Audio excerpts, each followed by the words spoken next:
Hello बच्चों,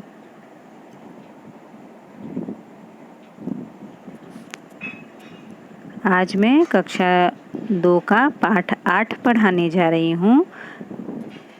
तो इस पाठ के द्वारा हम वचन के बारे में जानेंगे बच्चों। आप शायद वचन पहले जान चुके होंगे कक्षा 1 में।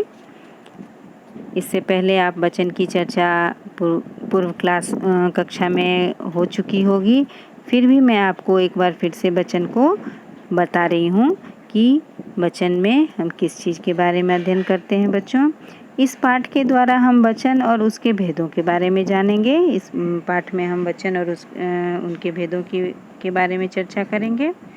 तो देखिए क्या है, आप अपनी पुस्तक को खोलकर ध्यान से देख रहे होंगे कि आपके पुस्तक में पहला चित्र दिया गया है। उसमें क्या दर्शाया जा रहा है? आसमान में पतंग उड़ रही है, यानी कि एक ही पतंग के बारे में बच्चों बताया जा रहा है। वहाँ एक ही पतंग को दिखाया भी जा रहा है और पतंग जहाँ लिखा हुआ है उससे प्रतीत होता है कि यहाँ एक ही पतंग के बारे में बताया जा रहा है। अब देखिए हम दूसरे चित्र की तरफ चलते हैं। आसमान में क्या लिखा हुआ है?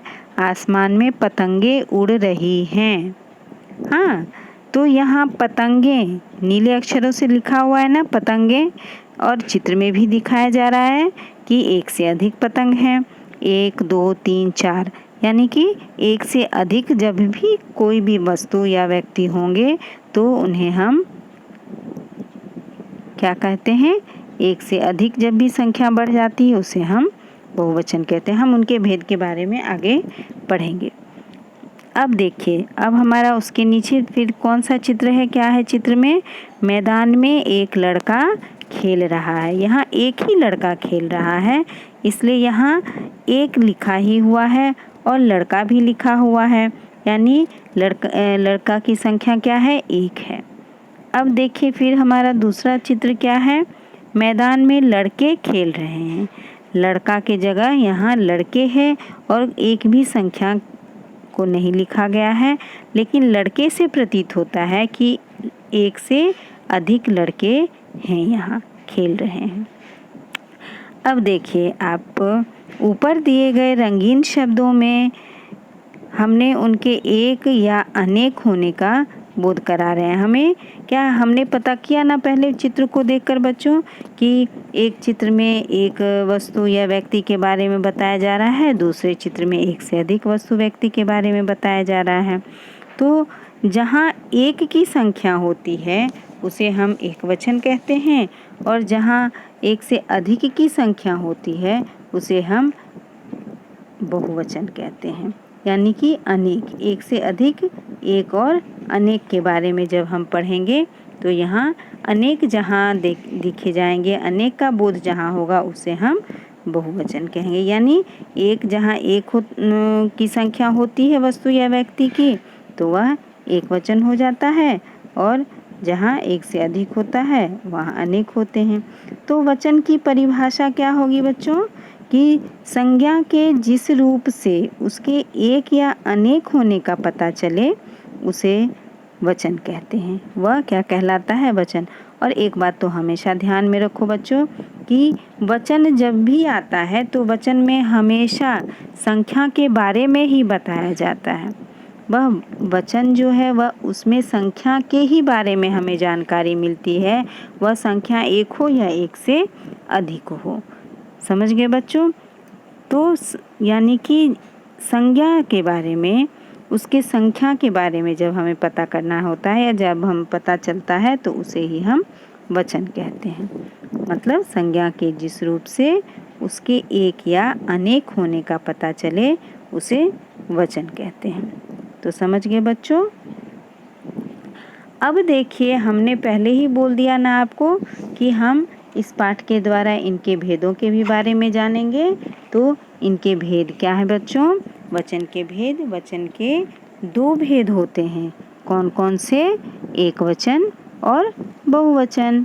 तो यहाँ भी नाम से बिल्कुल स्पष्ट हो रहा है कि एक वचन यानी कि जिस शब्द में वस्तु या व्यक्ति के केवल एक होने का बोध होता है उसे ही हम एक वचन कहते हैं। यहाँ आप अपने पुस्तक में देख रहे होंगे कि एक वचन में एक ही वस्तु को दर्शाया जा रहा है, एक ही गमला है, एक ही घड़ी है, एक ही किताब है। तो इससे प्रतीत होता है कि एक वचन में वस्तु या व्यक्ति की हमेशा संख्या एक ही होगी। तो एक वचन से तो नाम से ही पता चल गया कि एक, इसमें हमेशा एक ही संख्या होगी। किसी भी चीज़ की, वह व्यक्ति हो या वस्तु हो, हमेशा उसमें संख्या एक ही होगी। और दूसरा भेद हमारा है बहुवचन, तो उसमें भी पता चल रहा है, दूसरा भेद हमारा है बहुवचन।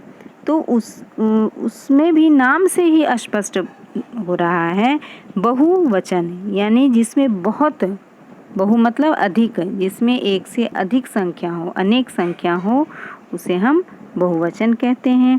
तो देखिए इसकी परिभाषा हम देखते हैं। परिभाषा में क्या दिया गया है? शब्द के जिस रूप से एक से अधिक व्यक्तियों या वस्तुओं का बोध हो, उसे बहुवचन कहते हैं। जैसे एक से अधिक गमला दिखाया जा रहा है बच्चों, बुक में आप देख रहे हो कितने गमले हैं यहाँ? एक से अधिक गमले हैं ना, 3 गमले। तो यहाँ गमला की जगह जब भी संख्या बढ़ी गमला की, तो यहाँ गमले हो गए। घड़ी की जब भी संख्या बढ़ी तो घड़ियाँ हो गई। किताब की जब भी संख्या बढ़ी तो किताबें हो गई। तो इसी से आपको पता चल रहा है कि जब वस्तु की संख्या बढ़ती है तो उसे हम बहुवचन कहते हैं। समझ गए बच्चों?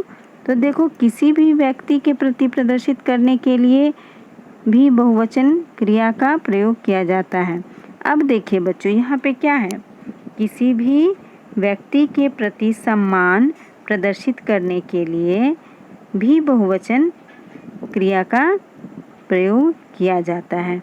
अब इसको आप समझोगे कैसे? जैसे आप अपने से बड़े व्यक्ति को सम्मान देते हो, आदर देते हो, तो वो दर्शाने के लिए वहाँ हम क्या करते हैं? बहुवचन का प्रयोग करते हैं।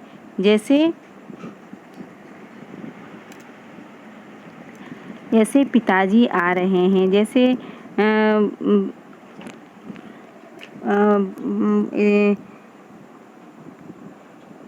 तो बहुवचन, वहाँ बहुवचन क्रिया का प्रयोग किया जाता है। जैसे आ रहे हैं, जा रहे हैं, खेल रहे हैं, तो यहाँ हम बहुवचन का प्रयोग करते हैं। ठीक है बच्चों? अब देखो क्या है, कुछ शब्दों के एक वचन तथा बहुवचन रूपों को जानिए। आप तो पहले भी पूर्व कक्षा में भी आप पढ़ चुके हो एक वचन और बहुवचन के बारे में। बहुत सारे शब्द की भी आपको जानकारी होगी कि एक वचन शब्द जो हैं उनके बहुवचन शब्द कैसे बनाते हैं। तो देखिए आप अपने किताब में कि कुछ शब्द दिए गए हैं, जैसे पुस्तक, पुस्तकें, बच्चा, बच्चे, दवात, दवातें, पत्ता, पत्ते, छाता, छाताएं। तो इसी तरह इन सारे शब्दों को आप अपनी वर्ग पुस्तिका में लिखोगे और उसे याद भी करोगे।